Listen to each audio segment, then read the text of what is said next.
Assalamualaikum warahmatullahi wabarakatuh. Di sini kami dari kelompok 4 akan mempresentasikan tentang konkurensi, mutual exclusion, dan sinkronisasi. Izinkan saya memperkenalkan para anggota kelompok kami. Yang pertama ada Dava Muhammad Faiz Tegar dengan NIM terakhir 44. Yang kedua ada Venus Bayakhir Ramadan dengan NIM 48. Yang ketiga ada Muhammad Rizal Fahri dengan NIM 57. Yang keempat ada Putra Intan Dia dengan NIM 61. Yang kelima ada Gani Samanta Capah dengan NIM 65. Yang keenam ada Amir Yunanda dengan NIM 52. Yang terakhir ada Adin Rimus Hodak dengan NIM 128. Di sini ada 3 pembahasan. Yang pertama ada konkurensi, yang kedua ada mutual exclusion, yang ketiga ada sinkronisasi.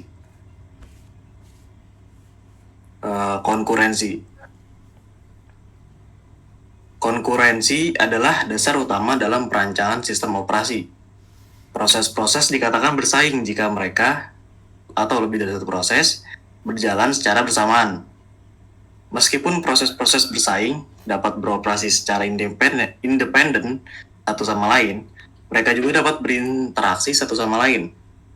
Saat proses-proses bersaing saling berinteraksi, ada isu yang perlu diatasi, seperti yang pertama itu mutual exclusion, yang kedua ada sinkronisasi, yang ketiga ada deadlock, yang keempat ada starvation.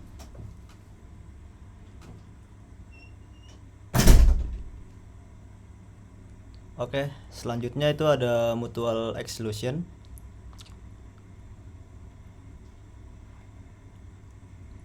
Mutual exclusion ini adalah jaminan hanya satu proses yang mengakses sumber daya satu interval waktu tertentu. Mutual exclusion merupakan kondisi adanya sumber daya yang tidak bisa dipakai bersama pada waktu bersamaan. Contohnya itu ada printer atau disk driver. Tujuan utama dari mutual exclusion ini adalah mencegah konflik saat akses bersamaan terjadi, yang bisa menyebabkan inkonsistensi data atau kegagalan program. Sini ada kriteria penyelesaian mutual exclusion. Sini terdapat 4 poin. Yang pertama itu ada metode variabel log sederhana. Yang kedua metode penggantian secara ketat. 3 algoritma Peterson. Dan yang keempat ada semapur. Oke, di sini kita yang menjelaskan yang pertama dulu, yaitu metode variabel log sederhana. Memakai variabel log sebagai pengunci seksi kritis. Jika log sama dengan 1, maka proses tidak boleh memasuki seksi kritis.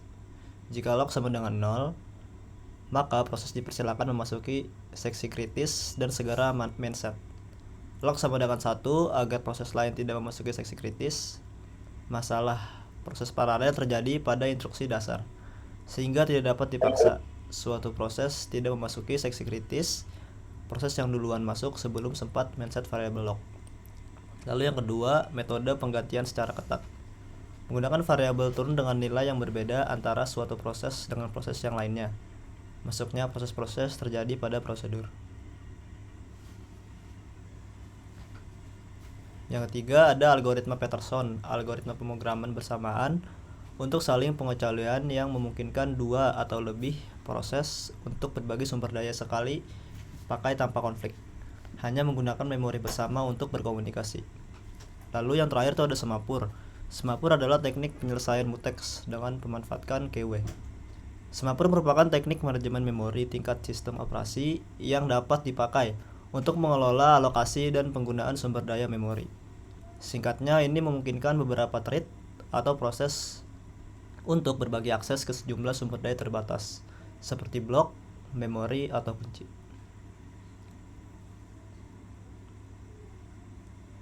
Oke, berikutnya ada metode-metode penjaminan mutual exclusion. Yang pertama ada metode naif. Metode naif ini tidak menyelesaikan masalah mutual exclusion. Akan tetapi, metode ini dipelajari untuk mendapatkan gambaran mekanisme penjaminan mutual exclusion lebih jelas. Pada metode naif ini ada 2 metode. Yang pertama, metode variabel log sederhana. Yang kedua, metode bergantian secara ketat. Kita ke metode yang pertama dulu, metode variable lock sederhana. Metode ini sederhana seperti namanya, karena meniru mekanisme penguncian pintu. Variable lock bernilai 0 berarti pintu tidak terkunci. Bernilai 1 berarti pintu terkunci. Metode ini gagal karena analoginya tak sepenuhnya sama. Saat proses hendak masuk mutual exclusion, proses lebih dulu memeriksa variable lock dengan mekanisme sebagai berikut. Pertama, jika variable lock bernilai 0, proses mengeset variable lock menjadi 1 dan segera masuk ke critical section. Yang kedua, jika variable lock bernilai 1, proses menunggu sampai variable lock bernilai 0 kembali. Situasi yang seperti ini berarti terdapat proses lain yang berada pada critical section. Kita lanjut ke metode yang kedua, metode bergantian secara ketat. Metode bergantian secara ketat dipakai untuk mengatur akses ke sumber daya bersama secara sederhana dan jelas. Metode ini mengasumsikan bisa menggilir masuk critical section secara bergantian terus-menerus. Variable turn diinisialisasi dengan 0. Variable turn mencatat nomor proses yang sedang memasuki critical section, memeriksa, dan memperbarui memori yang dipakai bersama. Berikut ini skenario yang terjadi. Yang pertama, proses 0 menginspeksi variable turn, menemukan nilainya 0, dan akan masuk ke critical section. Yang kedua, proses 1 menemukan variable turn bernilai 0, maka melakukan loop yang secara terus-menerus memeriksa variable turn untuk memeriksa apakah turn menjadi 1.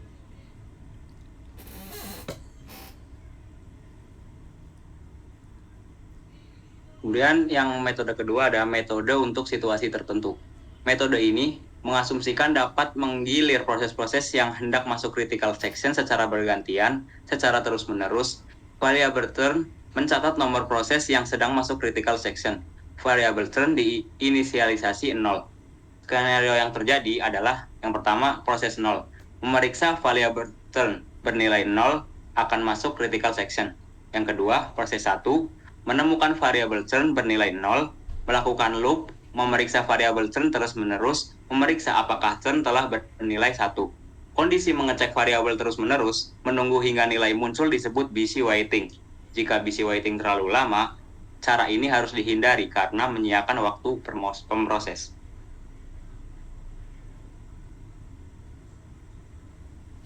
Kemudian yang ketiga ada metode menggunakan busy waiting. Yang pertama, metode secara perangkat lunak. A. Metode penyelesaian dengan Decker.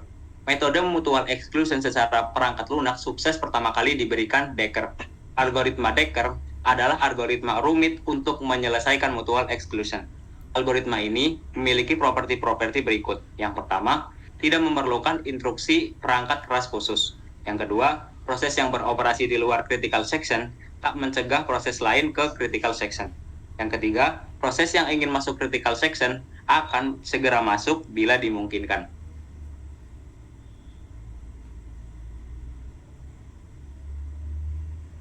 Kemudian yang B, metode penyelesaian Peterson. Yang pertama, sebelum ke critical section, proses memanggil enter critical section. Yang kedua, sebelum memanggil enter critical section, proses memeriksa hingga kondisi aman untuk enter critical section atau busy waiting. Yang ketiga, setelah selesai di critical section, proses menandai pekerjaan telah selesai dan mengizinkan proses lain masuk.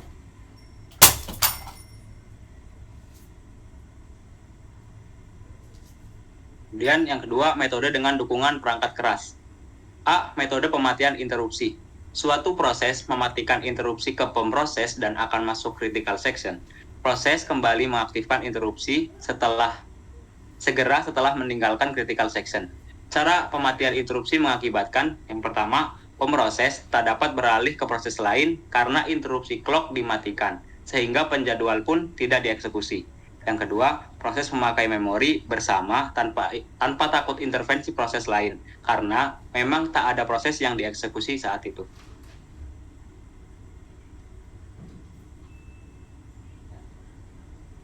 Oke, masih dengan metode dengan dukungan perangkat keras. Ini metode dengan instruksi test dan set clock.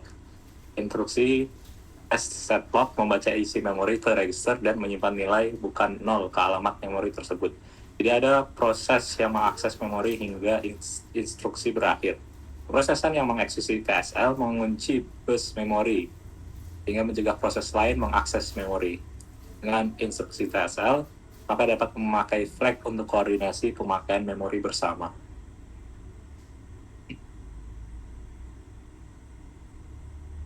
Selanjutnya ada metode dengan instruksi exchange. Instruksi exchange disediakan mesin. Intel menyediakan instruksi ini. Instruksi ini juga menukarkan dua isi memori.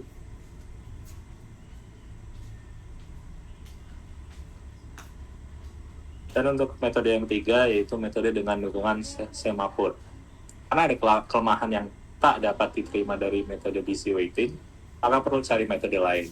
Metode semafor dikemukakan ekstra. Prinsipnya, dua proses atau lebih bisa bekerja sama dengan penanda sederhana. Proses dipaksa stop hingga mendapatkan penanda tertentu.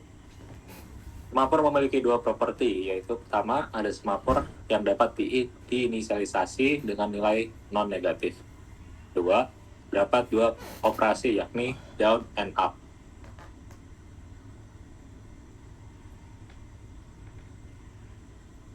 Oke, kalau tadi kita udah bahas mutual exclusion, sekarang kita bahas sinkronisasi.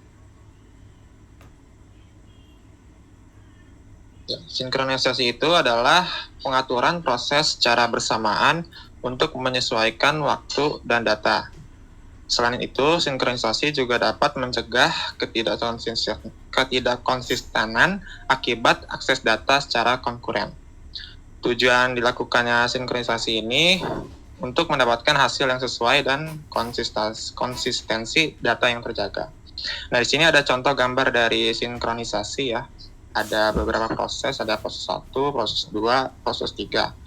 Ketiga proses ini itu dilakukan secara bersamaan. Nah, ini namanya adalah sinkronisasi. Next. Berikutnya ada manfaat-manfaat sinkronisasi bagi sistem operasi. Yang pertama, akses data yang dilakukan bersamaan mengakibatkan ketidakkonsistenan data. Yang kedua, untuk memastikan konsistensi data, perlu mekanisme yang bisa menjamin jalannya proses eksekusi dengan baik. Yang ketiga, race condition terjadi saat proses-proses mengakses dan memanipulasi data secara bersamaan, sehingga nilai akhir bergantung urutan penyelesaian prosesnya.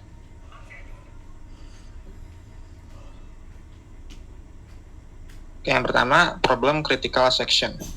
Beberapa tahap memiliki kode tertentu yang jika dieksekusi bisa mengakibatkan proses-prosesnya saling mengubah variabel, mengupdate tabel, menulis ke file, dan lain-lain.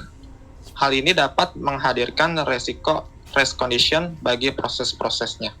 Bagian kode ini itu dikenal sebagai critical section.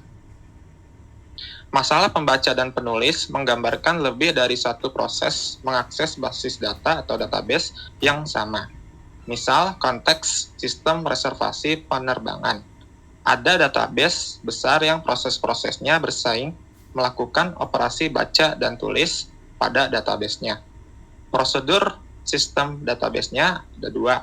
Yang pertama, sistem reservasi memungkinkan banyak proses membaca basis data secara bersamaan. Yang kedua, namun jika ada satu proses yang sedang menulis atau mengubah basis data, baik itu dalam mode membaca atau menulis.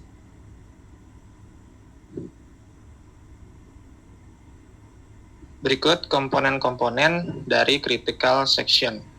Pertama, entry section, yaitu salah satu komponen critical section yang merupakan sebuah kode yang digunakan untuk masuk ke critical section. Yang kedua, critical section, yaitu sebuah kode di mana hanya ada satu proses yang dapat dieksekusi pada satu waktu. Yang ketiga, exit section, merupakan akhir dari critical section, mengizinkan proses lainnya. Dan yang keempat, remainder section, yaitu sebuah kode istirahat setelah masuk ke critical section.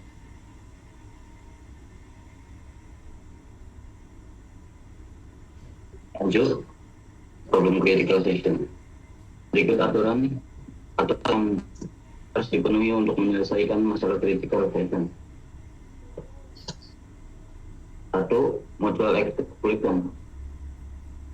Merupakan suatu proses yang apabila sedang menjalankan critical section, maka proses-proses lainnya tidak dapat menjalankan critical section mereka. 2. Deadlock free, yaitu apabila tidak ada proses yang sedang menjalankan critical sectionnya dan ada proses lain yang ingin masuk ke critical section, maka hanya proses-proses yang sedang berada dalam entry section atau yang tidak sedang menjalankan remainder sectionnya dapat berkompetisi untuk mengerjakan critical section. Nomor 3, section, yaitu jika ada proses yang sedang menjalankan critical section, maka proses lain memiliki waktu tunggu yang ada batasnya. Itu berapa lama suatu proses lain harus menunggu giliran untuk mengakses critical section-nya.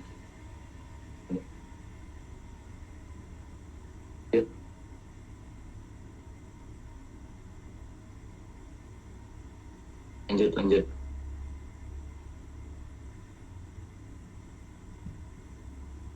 Dua, test condition.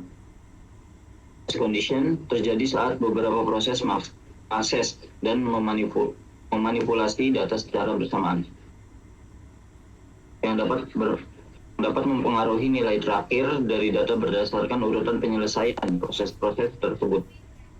Untuk menghindari test condition, proses-proses bersamaan harus disinkronisasi.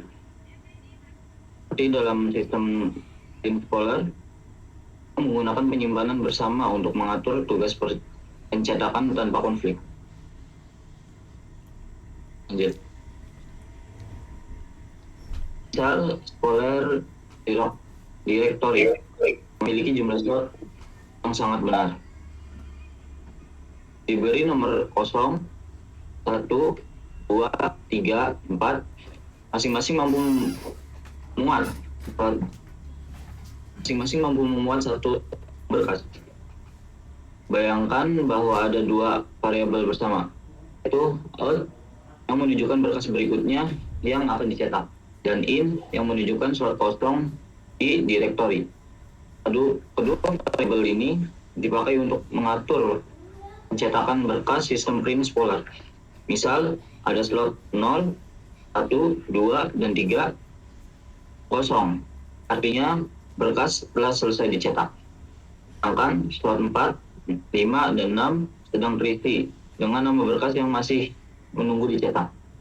Variabel out dan in ini memungkinkan proses-proses untuk mengakses dan mengatur antrian pencetakan secara terorganisir. Secara serentak, proses A dan B memilih menunggu antrian pencetakan suatu berkas. Suatu ini digambarkan seperti gambar di bawah.